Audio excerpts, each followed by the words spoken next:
KSFE diamond ചിട്ടികളുടെ സംസ്ഥാനതല mega സമ്മാന വിതരണം തൃശൂരിൽ നടന്നു.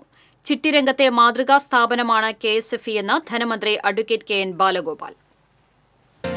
KSFEയുടെ ചെമ്പൂക്കാവിലെ കോർപ്പറേറ്റ് ഓഫീസിൽ നടന്ന ചടങ്ങിൽ KSFE ഡയമണ്ട് ചിട്ടിയുടെ 25 ലക്ഷം രൂപയുടെ മെഗാ സമ്മാനം പെരിഞ്ഞനം ശാഖയിലെ വരിക്കാരനായ മേത്തല സ്വദേശി EM ആദർശിനും, ഒന്നാം സമ്മാനം 25 ലക്ഷം രൂപയ്ക്ക് തുല്യമായ ഡയമണ്ട് ആഭരണങ്ങൾ അല്ലെങ്കിൽ 25 ലക്ഷം രൂപ. ഡയമണ്ട് ചിട്ടി 2.0യുടെ 15 ലക്ഷം രൂപയുടെ സമ്മാനം ആലപ്പുഴ മുതുകുളം ശാഖയിലെ M സരസനും ധനമന്ത്രി അഡ്വക്കേറ്റ് KN ബാലഗോപാൽ വിതരണം ചെയ്തു.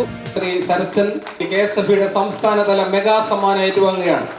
രാജ്യത്തെ തന്നെ മാതൃകാ സ്ഥാപനമായ KSFEയുടെ പ്രവർത്തനം പഠിക്കാനായി വിവിധ സംസ്ഥാനങ്ങളിൽ നിന്നും നിരവധി സംഘങ്ങളാണ് എത്തുന്നത്.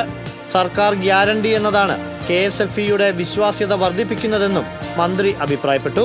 പ്രവാസി ചുട്ടിയും വളരെ ശ്രദ്ധേയമായിട്ട് നമ്മുടെ വിദേശത്തുള്ള ആളുകൾ ആവശ്യപ്പെടുന്നുണ്ട്. ഇന്ത്യക്ക് അകത്ത് കേരളത്തിന് പുറത്തുള്ള മറ്റ് സംസ്ഥാനങ്ങളിലുള്ളവർ ആവശ്യപ്പെടുന്നുണ്ട്. അത് കൂടുതൽ വിപുലീകരിക്കാൻ തന്നെയാണ് KSFE ശ്രമിച്ചുകൊണ്ടിരിക്കുന്നത്. KSFE ചെയർമാൻ K വരദരാജൻ അധ്യക്ഷത വഹിച്ചു. KSFE managing director doctor SK Sanil, business വിഭാഗം ജനറൽ മാനേജർ P ശ്രീകുമാർ, ഡയറക്ടർമാർ, ജീവനക്കാർ, ഏജന്റുമാർ, അപ്രൈസർമാർ തുടങ്ങിയവർ പങ്കെടുത്തു. വിവിധ ആകർഷകങ്ങളായ സമ്മാനങ്ങളും മറ്റുമായി നിരവധി ഹ്രസ്വ ദീർഘകാല ചിട്ടികളാണ് KSFE വരിക്കാർക്കായി ഒരുക്കിയിട്ടുള്ളത്.